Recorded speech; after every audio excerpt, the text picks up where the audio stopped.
Bismillahirrahmanirrahim. Assalamualaikum warahmatullahi wabarakatuh. Kami dari kelompok 3 akan menyampaikan hasil diskusi kami tentang mengenal berbagai event keyboard.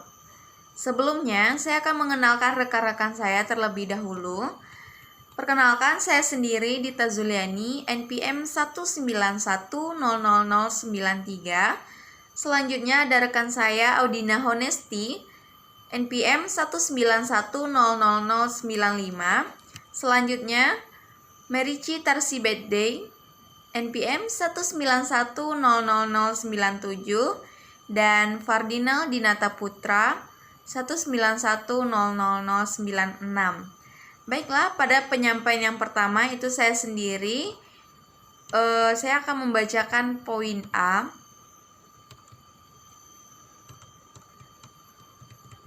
Poin A yaitu membuat tombol hotkey.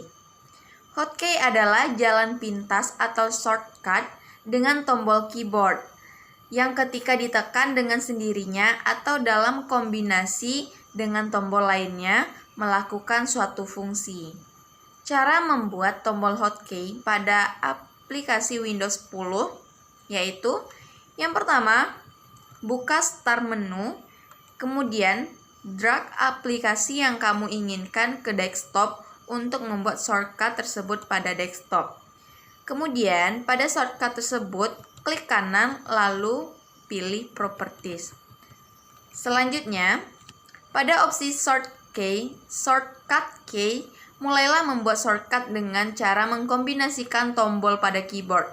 Misalnya di sini WinPoint akan membuat shortcut dengan kombinasi Ctrl Alt E. Jika sudah, klik OK dan cobalah untuk menggunakan shortcut yang baru dibuat. Terima kasih. Pembacaan selanjutnya akan dilanjutkan oleh rekan-rekan saya, oleh Audina Honesti, Merici Tarsi Bedday, dan Fardinal Dinata Putra. Sekian, terima kasih. Assalamualaikum warahmatullahi wabarakatuh. Materi selanjutnya akan saya jelaskan tentang pendeteksi keyboard dan mouse. Keyboard merupakan salah satu bagian yang terpenting dalam sebuah komputer yang berfungsi memasukkan data atau memberikan perintah pada komputer. Secara fisik, keyboard terbagi menjadi 4. Yang pertama, keyboard serial. Biasanya digunakan pada komputer bertipe AT atau digunakan untuk Pentium 1 dan 2 menggunakan saklar manual atau on-off. Yang kedua, keyboard PS. Biasanya digunakan pada komputer tipe ATX atau digunakan untuk Pentium 3 ke atas menggunakan saklar push on. Yang ketiga, keyboard wireless. Keyboard tipe ini tidak menggunakan kabel sebagai penghubung antara keyboard dengan komputer.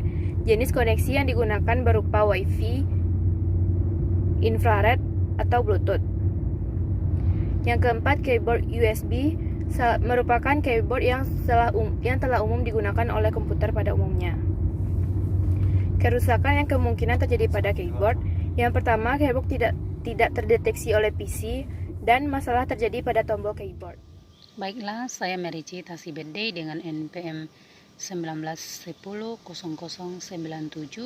akan melanjutkan poin B yang nomor 2 yaitu tentang mouse. Mouse merupakan peripheral yang paling rawan terhadap debu, terutama mouse yang masih menggunakan bola. Mouse bersentuhan langsung dengan alas atau mousepad, di mana alas tersebut merupakan sumber debu. Prosedur pembersihan pada mouse yaitu yang pertama, gunakan lap dan cairan pembersih kotoran. Yang kedua, cairan pembersih digunakan jika kotoran menempel pada bola susah dihilangkan. Ada beberapa kerusakan yang sering terjadi pada mouse, yaitu mouse tidak terdeteksi oleh PC. Masalah yang sering terjadi pada mouse adalah mouse tidak dikenal oleh komputer. Jadi untuk melakukan perbaikan prosedur yang dilakukan adalah matikan komputer lalu cek apakah kabel mouse telah terpasang dengan benar. Setelah itu, hidupkan kembali komputernya. Kerusakan yang sering terjadi yang kedua, pointer mouse sering meloncat-loncat. Masalah lain yang sering muncul adalah pointer mouse yang sering meloncat-loncat secara acak, sehingga pemakai kesulitan untuk menggunakan mouse secara efektif dan presisi atau secara tepat. Langkah-langkah untuk mengatasinya adalah buka penutup bola mouse di bagian bawah dengan memutarnya 90 derajat. Yang kedua, keluarkan bolanya dan bersihkan dengan air. Yang ketiga, di bagian dalam mouse dapat diamati adanya 3 buah roda. Sekian penjelasan dari saya. Terima kasih. Assalamualaikum warahmatullahi wabarakatuh. Untuk kali ini saya akan melanjutkan hasil dari presentasi kami, yaitu mengenai tipe-tipe keyboard. Yang pertama ada keyboard fisik, yaitu keyboard standar yang banyak kita jumpai di umum, bahkan diri pribadi mungkin mempunyai keyboard ini. Yang kedua ada keyboard gaming, sering kita lihat yang dipakai oleh pro player, para gaming atau pemain game gitu.